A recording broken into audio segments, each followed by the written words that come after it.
So we need to be able to calculate the area of the square below.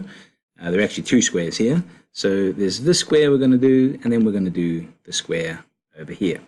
Okay, so let's deal with the first one first over here on the left-hand side. So I'm going to write down the formula. So area equals S squared. Now S stands for side. Now because it's a square, all the sides are 6.5 centimeters, right? So area equals side squared. So what that means is the area is going to equal, what is the side? We just substitute the value. So it's 6.5. And it's going to be squared. Okay, so what we do next is we use a calculator. And we type in 6.5, and it's going to be squared. And so that's the value, 42.25.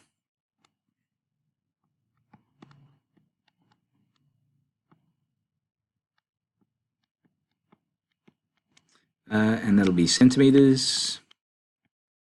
And because we're talking area, it's squared. And so this is our final solution for this question.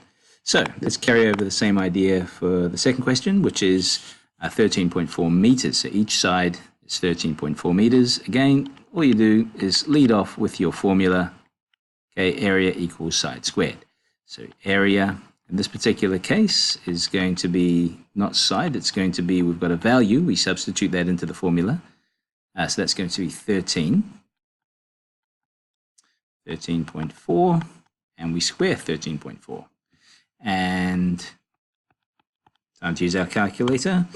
So just clear what we had before. So what is it? 13.4, and we're going to square it, is 179.56. Okay, cool. 179, just a reminder, 0.56. And it's meters, so include the unit of measurement. But it's area, so it better be meters squared. Finished.